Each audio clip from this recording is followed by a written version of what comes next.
Muy buenas noches a todos, que Dios me los bendiga ricamente en el amor de Cristo Jesús.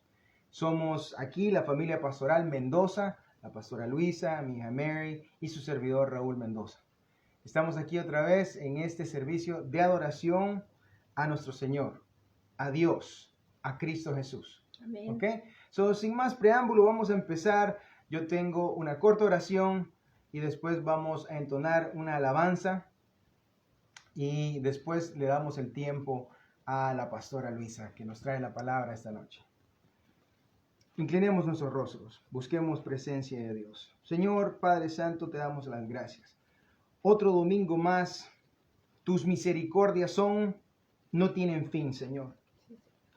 Señor, tus misericordias son para siempre, dice la palabra santa tuya, Señor. Señor, te damos gracias por todo eso, Señor. Es con un corazón agradecido que venimos este domingo, Señor. Todo parece apuntar a lo mismo. Estamos agradecidos contigo, Señor. Hasta la alabanza que traemos esta noche, Señor, es de agradecimiento a ti, Señor. Padre Santo, Jesucristo, gracias por la obra que terminaste en la cruz del Calvario y habernos dado nuestra salvación en ti, Señor. En el nombre de Jesús de Nazaret. Amén. Bueno, pues ya terminamos nuestra oración para empezar este culto de domingo y les traigo humildemente esta canción que otro siervo de Dios, otro pastor Guadalupe, que se encuentra en México ahora a liderazgo de otra congregación, nos las enseñó. Y se llama Gracias Señor Jesús. Preciso el nombre de esta alabanza. Gracias Señor Jesús. Y va así, con su permiso. Me has tomado en tus brazos y me has dado salvación. De tu amor has derramado en mi corazón. No sabré agradecerte lo que has hecho por mí. Solo puedo darte ahora mi canción. Quiero darte las gracias. Gracias, Señor. Gracias, mi Señor Jesús. Gracias. Muchas gracias, Señor. Gracias, mi Señor Jesús. Otra vez. Me has tomado en tus brazos y me has dado salvación. De tu amor has derramado en mi corazón. No sabré agradecerte lo que has hecho por mí. Solo puedo darte ahora mi canción. Quiero darte las gracias. Muchas gracias, Señor. Gracias, mi Señor Jesús. Gracias. Muchas gracias, Señor.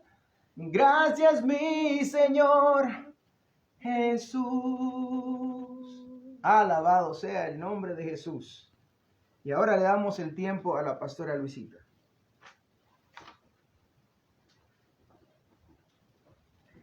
Buenas tardes a todos y muchas bendiciones. Qué gozo estar conectada con todos ustedes y en el nombre del Señor Jesucristo, a quien nosotros llamamos el Nazareno. Amén. Yo tengo una historia que contarles para empezar. Hace unos meses atrás, Raúl estaba ayudando a un mecánico a reparar un vehículo. Y el mecánico le pidió a Raúl que le alumbre donde estaba el alternador en el vehículo. Y Raúl estaba feliz con la lámpara apuntando desde arriba. Y el mecánico le corrigió a Raúl y le dijo tienes que apuntar al cableado abajo, no desde arriba. Entonces Raúl le alumbró como el mecánico indicaba y pudieron arreglar el carro o el vehículo. ¿Alguna vez tú te has sentido como que estás tan seguro en el buen trabajo que tú estás haciendo y de repente un día viene el jefe y te dice que pues no, eso no era lo importante, lo que estás haciendo no era lo más importante en el trabajo, que tú perdiste el enfoque? Entonces te muestra cuál es el verdadero propósito de lo que tú estás haciendo. Y algunas preguntas para un poco meditar. ¿Cómo te sientes tú cuando alguien te corrige? ¿Admites tus errores? También quisiera preguntarte, sí es bueno admitir los errores, pero cuando tú admites tus errores, ¿estás dispuesto a hacer un cambio? ¿Estás dispuesta, mi hermana, a hacer un cambio cuando te corrigen? Hay un paralelo a esta situación, un poquito un paralelo con la situación que les conté acerca de Raúl. Y esto está en la Biblia.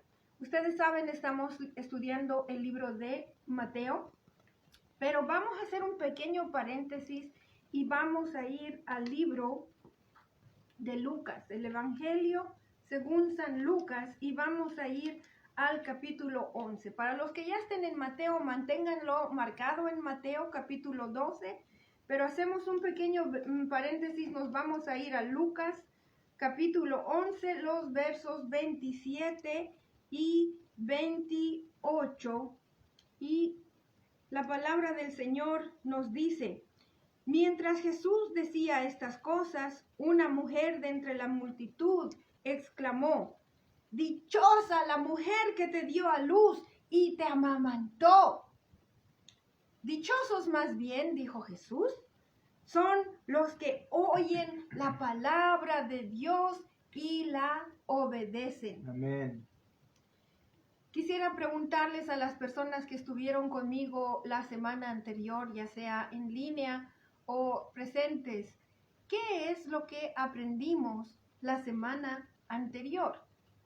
Estábamos también en el capítulo 12 de Mateo. ¿Quién me puede decir un poquito de lo que recuerdan del capítulo 12? La última parte que aprendimos, Mateo 12, a partir del verso 22, hablamos acerca de el reino de Jesús y el reino de Satanás. Y yo concluí este mensaje con una pregunta: ¿estás con Jesús o estás contra Jesús? Recuerden, hermanos, hermanas, amigos y amigas, que no hay un término medio, no hay ¿cómo se puede decir esta palabra? No hay una posición neutral, de ninguna manera. O estás con Dios o estás contra Dios. Y quiero decirles que lo que vamos a discutir esta tarde jamás es con la intención de atacar a nadie. La única intención que tenemos es traer luz al reino de las tinieblas, que Satanás, sabemos que él es un mentiroso, él es el padre de toda mentira, y queremos destruir sus mentiras en el nombre de Jesucristo. Amén. Y utilizando la palabra maravillosa de Dios. Una pregunta que yo he querido hacer desde hace mucho tiempo, y creo que esta es una buena oportunidad: ¿cómo creen ustedes que se han preservado las palabras de nuestro Señor Jesucristo? ¿Cómo es que más de 2000 años todavía podemos tenerlo traducido en casi todos los lenguajes en la tierra, las palabras de Jesús, de manera que podamos entender sus palabras? Y es que, hermanos, hermanas, los discípulos de Jesús, tal vez no todos, pero hubieron entre los discípulos de Jesús fieles personas que al terminar el día ellos llegaban a su hogar y tomaban nota. En ese tiempo no había para un papelito y una libreta y el bolígrafo que uno ahora se lo mete en el bolsillo, lo pone en la cartera, en una tinta especial que no se la podía estar cargando, ni la pluma, ni los rollos de papiros o de cuerito de carnero. Pero hubieron hombres fieles que tomaron nota de las palabras de Jesús y es así como las tenemos preservadas. Es por eso que les digo, mis hermanos, mis hermanas, en esta tarde tenemos la palabra de Dios al alcance para todos. Amén. Y no es, como dije anteriormente, por enojar a nadie, pero debemos de conocer la palabra de Dios. Aleluya. Y cuando la escuchamos, tenemos que aprender a ser fieles y diligentes tomando nota. ¿Qué me está queriendo decir Dios? Las prédicas que se están haciendo todos los domingos en millones de iglesias a lo largo de este planeta, no es para que le entren por un oído y después que ha terminado la prédica usted ya ni se acuerde. Es por eso que es importante ser diligentes y escribir, tomar nota. Hay muchas personas que incluso tienen para anotar en sus celulares. Tomen nota, por favor, sea fiel, sea diligente en anotar lo que Dios le está diciendo en su corazón acerca de su santa palabra. Entonces, hablando de este paralelo de lo que Jesús habló acerca de su reino y obviamente del reino de Satanás, vimos que no hay una posición neutral y una vez más decir, esto jamás es con intención de atacar ni de molestar a ninguna persona. Vamos a hablar lo que la Biblia nos enseña y vamos a ir a Mateo al capítulo 12 y vamos a estudiar los últimos versículos de este capítulo que en mi Biblia se titula La madre y los hermanos de Jesús. Y la palabra dice así: mientras Jesús le hablaba a la multitud, se presentaron su madre y sus hermanos. Se quedaron afuera y deseaban hablar con él. Alguien le dijo: tu madre y tus hermanos están afuera y quieren hablar contigo. ¿Quién es mi madre? ¿Y quiénes son mis hermanos?, replicó Jesús. Señalando a sus discípulos, añadió y dijo: aquí tienen a mi madre y a mis hermanos. Pues mi hermano, mi hermana y mi madre son los que hacen la voluntad de mi Padre que está en el cielo. Amén. Vamos a ir nada más por un momento, tal vez todavía no. Ok, vamos a considerar en este momento la perspectiva de Jesucristo en cuanto a su familia. Y ese es el título de este mensaje, Jesús y su familia. ¿Cuál es la perspectiva de Jesús en cuanto a las personas que él llama mi madre, mi hermano, mi hermana? Definitivamente en estos pasajes que hemos visto, no son su madre, no fue María, no fueron sus hermanos, sino que para Jesucristo, aquellos que él considera los más cercanos y los más amados, son todas las personas que hacen la voluntad de Dios, que conocen la palabra de Dios, que saben lo que Dios quiere y lo hacen, obedecen la palabra de Dios. Ellos son los más importantes para Jesús. Amén. Y esa es la perspectiva que nosotros necesitamos capturar en cuanto a este pasaje. Yo quiero decir que María, la madre de nuestro Señor Jesucristo, ella fue una mujer que se sometió a la voluntad de Dios. Ella aceptó que el Espíritu Santo de Dios viniera sobre ella para que ella pueda concebir a Jesucristo, aún no siendo casada, lo que hubiese podido significar su muerte al haber cometido fornicación. Eso era el entendimiento de la gente en aquel tiempo. Y María estaba dispuesta a sufrir las consecuencias Y es por eso que ella dijo, cuando el ángel le habló todas estas cosas, heme aquí, la sierva de Dios, que se haga como Dios quiere. Amén. Ese es el gran ejemplo que tenemos de María. Y María efectivamente crió a nuestro Señor Jesucristo como cualquier buena madre lo hubiera hecho. Es más, yo quiero contarles brevemente que una muy amada hermana, cuando yo estaba esperando todavía a mi hijita Mary Grace, me dijo, quiero que pienses en esto. ¿Cómo María habrá criado a Jesús? Trata de criar a tu hijita de esa manera. Y eso verdaderamente cambió mucho para mí en la manera que yo crié a mi hijita, con mucho amor, con la mejor atención, el mejor cuidado. Y para las mamás que tengan niños pequeños, considérenlo también. ¿Cómo criar a nuestros hijos? Hagámoslo como María crió a Jesús, con mucho amor. Amén. Amén. Entonces, esta mujer que se levantó en medio de esta multitud y exclamó, bendita la mujer que te dio a luz y que te amamantó, obviamente ha debido ser una madre ella misma, pero ella se enfocó en lo obvio. Tal vez en su corazón ella pensaba, qué hermoso debe ser la madre de este hombre que trae palabras de vida. Y es por eso que exclamó estas palabras. Y sí, efectivamente, María es una mujer dichosa. Ella está en la presencia de nuestro Dios Todopoderoso. De hecho, esto se cumplió, esta fue la profecía de Elizabeth, su prima. Elizabeth fue la madre de Juan el Bautista y ella exclamó estas palabras tan hermosas.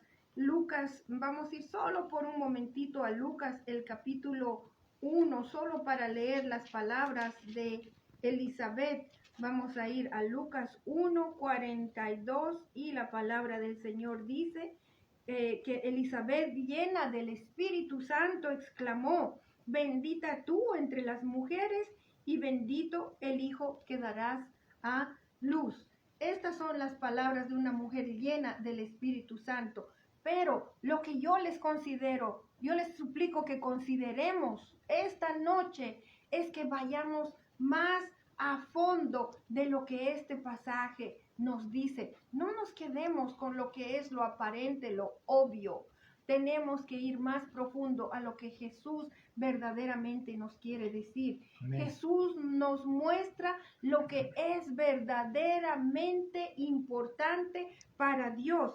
Y vamos a ver el versículo 50 de Mateo 12, el versículo 50 dice, mi hermano, mi hermana y mi madre son los que hacen la voluntad de mi Padre que está en el cielo. Amén. Eso es lo que cuenta. Hay algunas cosas esta noche, son 8 puntos que quisiera que nosotros todos vayamos juntos. Y es importante mencionar todos estos 8 puntos que directa o indirectamente se refieren a este pasaje que acabamos de leer. Primeramente quiero decir que María era obviamente la madre de Jesús y Jesucristo tenía hermanos y hermanas. Tal vez esto es una sorpresa para muchas personas, pero yo le voy a leer lo que dice la Biblia. Es más, la Biblia católica, hay diferentes versiones de la Biblia católica, dicen exactamente lo mismo de lo que estoy a punto de leerles. Vamos a, esto que les voy a leer está en Mateo, el capítulo 13, los versos 55 y 56, pero vamos a ir a Marcos, capítulo 6. Marcos, capítulo 6, y solamente vamos a leer los versos 3 y 4. Wow, Marcos 6 es bastante largo.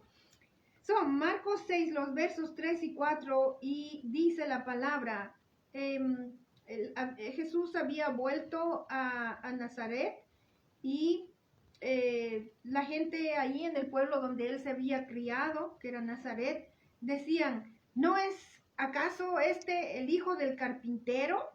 el hijo de María y hermano de Jacobo, de José, de Judas y de Simón?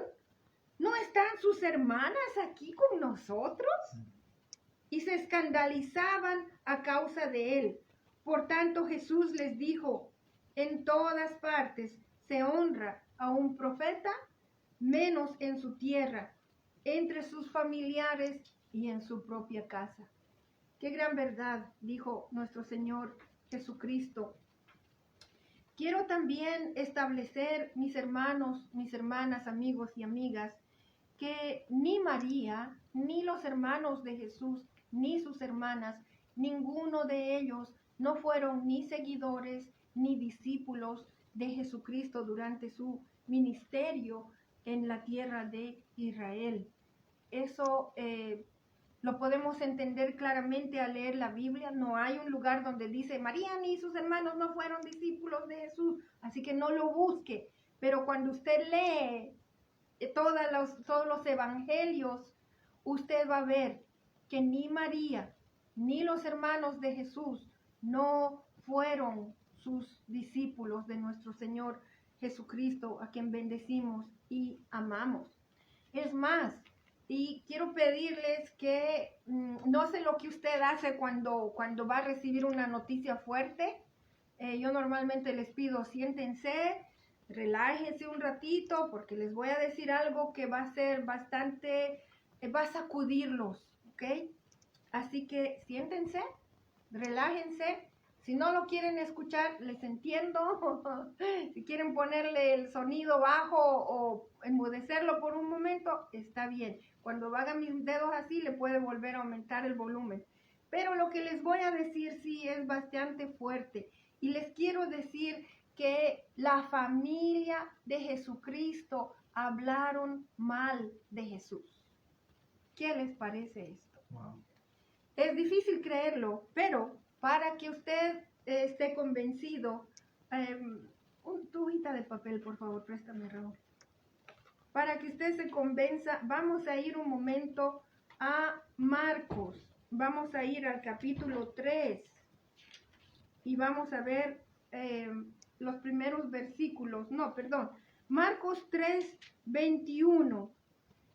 Esta es la introducción que nos da Marcos al pasaje que estudiamos la semana anterior, cuando hablamos acerca del reino de Jesús y el reino de Satanás.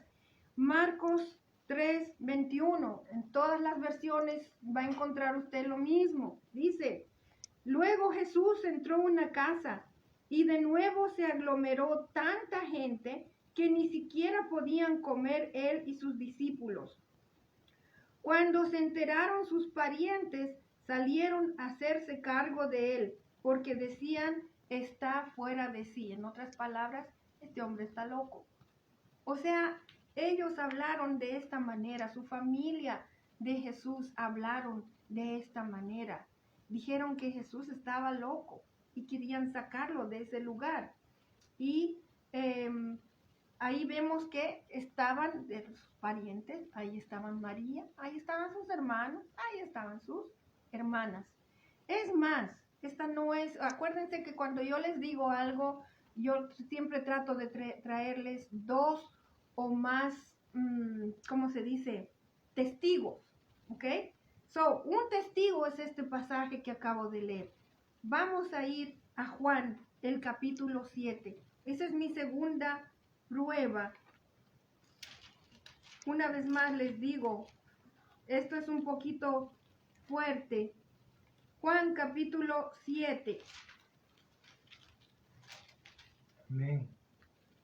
Vamos a ir desde los primeros versículos. Esto es casi al final del ministerio de Jesús. Y dice: algún tiempo después, Jesús andaba por Galilea. No tenía ningún interés en ir a Judea, porque allí los judíos buscaban la oportunidad para matarlo. Marque estas palabras: buscaban oportunidad para matarlo. Faltaba poco tiempo para la fiesta judía de los tabernáculos, así que los hermanos de Jesús le dijeron: deberías salir de aquí e ir a Judea, para que tus discípulos vean las obras que realizas, porque nadie que quiera darse a conocer actúa en secreto. Ya que haces estas cosas, deja que el mundo te conozca. Sabiendo que lo iban, o que querían matarlo, le dicen, ve. Eso es, estaban haciéndose la burla de nuestro Señor Jesucristo. Y ahora sí, pueden ponerle el volumen alto otra vez, pueden volver a sus pantallas y vamos a continuar. El siguiente punto que quiero hacer es que la madre y los hermanos de Jesús recibieron el Espíritu Santo después de la muerte de Jesús. Solo hasta la muerte de Jesús recién se convencieron de que Jesús era verdaderamente el Hijo de Dios. Y esto está en Hechos, el capítulo 1, que se los voy a leer. Hechos de los Apóstoles, versículo 14. Ellos, los discípulos de Jesucristo, habían vuelto a Jerusalén obedeciendo la orden de Jesús que les dijo, vayan a Jerusalén hasta que reciban el don de mi Padre, que es el Espíritu Santo. Amén. Entonces, dice, todos en un mismo espíritu se dedicaban a la oración, junto con las mujeres y con los hermanos de Jesús y María, su madre. Entonces, ahí vemos que tanto la madre como los hermanos y hermanas de Jesús necesitaron también del Espíritu Santo. Y quiero decirles una cosa muy importante.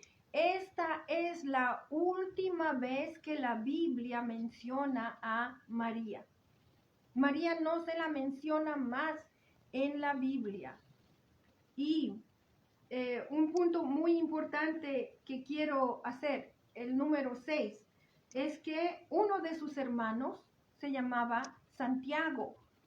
Y Santiago se convirtió en el líder de la iglesia en Jerusalén. Santiago reconoció a Jesucristo, que era su hermano. Santiago reconoció, una vez más les digo, que Jesús era el Señor. Y no solo eso, sino que Santiago se reconoció a sí mismo como siervo de Dios y de Jesucristo. Amén. Y si usted tiene alguna duda, el libro de Santiago está después de Hebreos. Santiago 1, el verso 1 dice, Santiago, siervo de Dios y del Señor Jesucristo. Amén.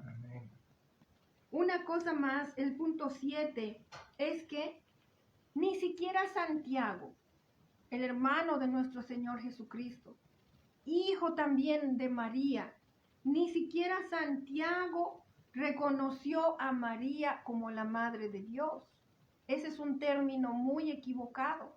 En ningún lugar en la Biblia usted va a encontrar que María sea la madre de Dios. No nos equivoquemos, porque esta es una blasfemia delante de Dios. Es una equivocación que puede costarle su salvación. Arrepintámonos por los errores que cometemos, y muchos de estos errores son a causa de la ignorancia. Y perdonen que tenga que ponerlo de esta manera. También quiero decir que Santiago jamás adoró a su madre María. Jamás le rindió culto, ni él hubiese permitido que ninguna persona hubiese rendido culto, ni a María, ni a ninguno de los otros apóstoles, entre los que él mismo está considerado un apóstol. Quiero decir también el último punto, el punto número 8, es que durante los primeros 400 años de la iglesia cristiana, después de la muerte de nuestro Señor Jesucristo, no se adoró a María, no se adoró a ningún apóstol, jamás se adoró a ningún santo ni a ningún ángel. No se hicieron ninguna de estas cosas. Ahora, hermanos, ¿cómo podemos salir de la duda? ¿Cómo se sale de una duda? Si usted tiene todavía duda en respecto a algo, ¿cómo va a salir de esto? Yo quiero decirles, hermanos, si uno está con una duda acerca de algo, uno tiene que ir a una autoridad respetable para que le aclaren el asunto. Si uno está enfermo y un doctor le dice, bueno, tienes cáncer, me queda la duda, voy donde otro doctor que sea más reconocido a que me diga la verdad acerca de mi asunto. Si un mecánico me dice, mira, necesitamos cambiarle esto o el otro a tu vehículo, ¿qué va a hacer usted si todavía le queda duda? Usted va a ir a otro mecánico que sea más reconocido, de más experiencia o tal vez de más confianza, para que él le diagnostique qué tiene verdaderamente su carro. Si su teléfono celular le empieza a fallar y alguien le dice, no, te tienes que comprar otro, pero en este tiempo tratamos de ahorrar dinero, ¿verdad? Como me pasó hace unos días, mi teléfono me empezó a fallar, pero uno va donde una autoridad. Hay que ir a la tienda y preguntar qué tiene mi teléfono. Ahora, en cuestiones espirituales, tenemos que ir a la autoridad máxima y en este caso es la palabra de Dios. Dios le va a hablar a través de su palabra. Salga de la duda. Tenga las cosas que son importantes claras como el agua, cristalinas, que no le quepa duda, que no lo engañen. Es importante que usted conozca estas verdades, que no se las debe de cambiar por el capricho de ninguna persona, ni tampoco por causa de una tradición humana. Mis hermanos, mis hermanas, en este pasaje vimos lo que es verdaderamente importante para Jesús en cuanto a la familia. Vimos que su mamá o sus hermanitos no eran lo más importante para él como familia. Para Jesucristo lo importante era que hayan personas que que conozcan la palabra de Dios, que escuchen la palabra de Dios y que hagan la voluntad de su Padre que está en los cielos. Amén. Para ti, mi hermano, mi hermana, ¿qué piensas tú que es importante para Jesús en este momento? ¿Las tradiciones? ¿Las costumbres? ¿Lo que me está diciendo mi papá? ¿Lo que me está diciendo mi mamá? ¿Usted cree que es importante para su vida espiritual lo que diga su esposa o sus hijos o sus hermanos o sus hermanas? Mi amado hermano, mi amada hermana, vaya a la verdadera autoridad en todo asunto espiritual y es la palabra de Dios. Vaya donde una persona cristiana que refleje verdaderamente un ejemplo de buena vida espiritual, de una vida íntegra delante de Dios y en su comunidad, y pregúntele a esa persona para salir de toda duda. Pero más importante, busque a Dios en oración para que le diga Dios, le revele Dios toda verdad. Hermanos, una vez más, ¿qué es importante para Jesús en este momento? Que tú, mi hermano, que tú, mi hermana, escuches la palabra de Dios. ¿Qué es importante para Jesús en este mismo momento? Que tú, mi hermano, que tú, mi hermana, que tú, mi amigo, mi amiga, hagas la voluntad de Dios. Y solo entonces serás tú el hermano, la hermana, la madre de Jesús. Amén.